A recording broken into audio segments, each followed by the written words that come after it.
Salut la famille, c'est Steve Evo, artiste, auteur, compositeur, beatmaker. Et oui, nous sommes au village en pleine nature pour l'épisode 3 de 5 minutes avec Evo. C'est parti!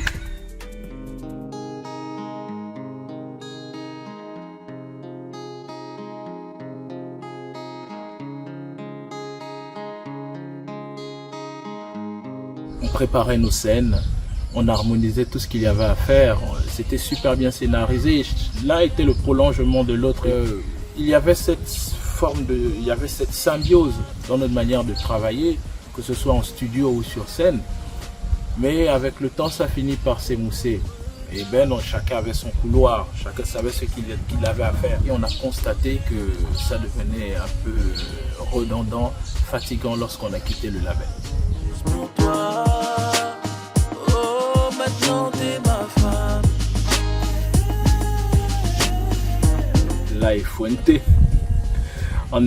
Lors d'une tournée, dans le bus, il y avait une jeune fille qui avait super bien accroché sur le groupe. Et elle pensait que, en fait, moi, c'était Fuente et Lacho, c'était là, puisque son nom commençait par là. Donc, imaginez sur la vitre, Fuente, Fuente. Elle voulait parler à Lacho. Fuente, Fuente, appelle-la, appelle-la.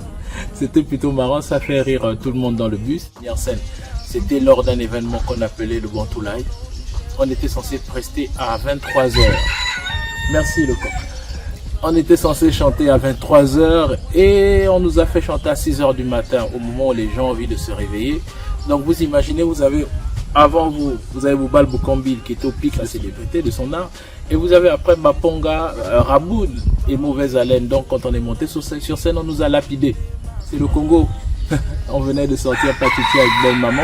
Merci le coq. Et nous étions partis pour un festival qu'on appelle le FESPAM.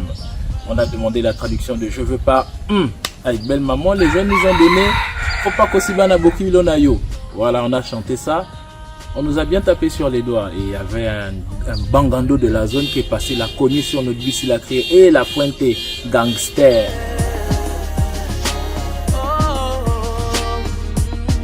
Maintenant t'es ma femme.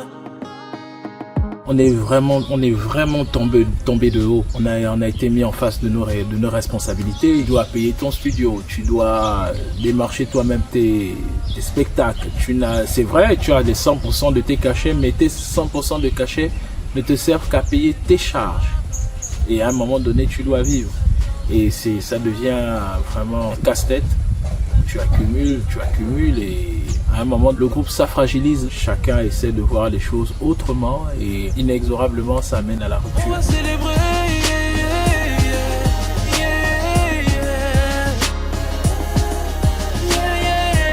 Lorsque le groupe s'est séparé, la décision a été prise par Lacho. Et je comprends un peu. On a des charges. Moi, j'avais pas d'enfant à l'époque.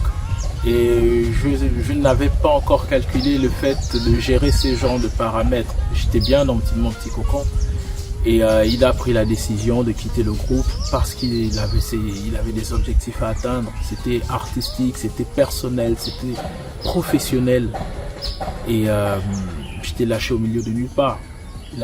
J'ai dû réapprendre à me connaître, réapprendre à faire certaines choses tout seul.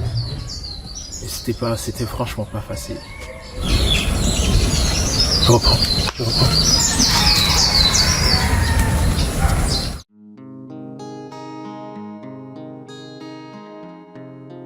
Je me suis reconstruit difficilement. J'ai fait pratiquement 6 mois, 1 an, je broyais du noir. C'était compliqué. Mais après que l'art du groupe, j'ai rencontré de belles personnes qui m'ont permis de prendre conscience de ce que j'étais, de me reconstruire. Mais ça, épisode 4, c'est une autre histoire.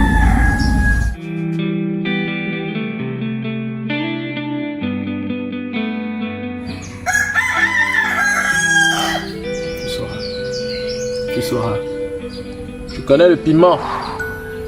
Ouais.